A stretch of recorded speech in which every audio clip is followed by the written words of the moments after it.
આપણે ત્યાં ઘણા લોકો એવું માને છે કે દારૂ પીધા બાદ લોકો સાચું જ બોલે છે. લેટિન ભાષામાં પણ એક કહેવત છે કે ઇન વિનો વેરિટાસ, એટલે કે વાઇનમાં સાચું છુપાયેલું છે. પરંતુ આ વાતમાં હકીકત કેટલી તેના વિશે તમને જણાવીએ. રોમના વૈજ્ઞાનિક, ઇતિહાસકાર અને સૈનિક પ્લેની ધ એલ્ડરે કહ્યું હતું કે દારૂમાં સાચું છુપાયેલું હોય છે. આ આધુનિક ઇતિહાસની વાત છે. જો કે આ વાત પહેલાં પણ કોઈની કોઈ સભ્યતામાં જાણવા મળી જશે. પરંતુ દારૂ પીધા પછી લોકો બોલે છે કે તું મારો ભાઈ છે, હું તારા માટે જીવ આપી દઈશ. આ બધું તો ચાલતું હોય છે. હવે હકીકત તમને જણાવીએ. National Institute on Alcohol Abuse and Alcoholism epidemiology અને બાયોમેટ્રિક બ્રાન્ચના પ્રમુખ એરોને વ્હાઇટે વાતને માન છે કે દારૂ પીધા પછી માણસે જે વસ્તુ બોલે છે તે તેના મગજમાં ચાલે છે.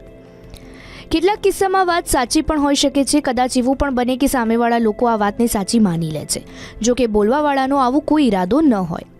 જેટલા પણ રિસર્ચ થયા છે તેમાં એવો ખુલાસો થયો છે કે વ્યક્તિ સાચું બોલે કે ન બોલે, પરંતુ દારૂ પીનારો વ્યક્તિ સ્પષ્ટ વક્તા બની જાય. આ વ્યક્તિ એ જ વસ્તુ બોલે જે વસ્તુ તેના દિમાગમાં ચાલે છે. એટલા માટે ઘણા લોકો દારૂને ટ્રુથ સિરમ પણ કહે છે.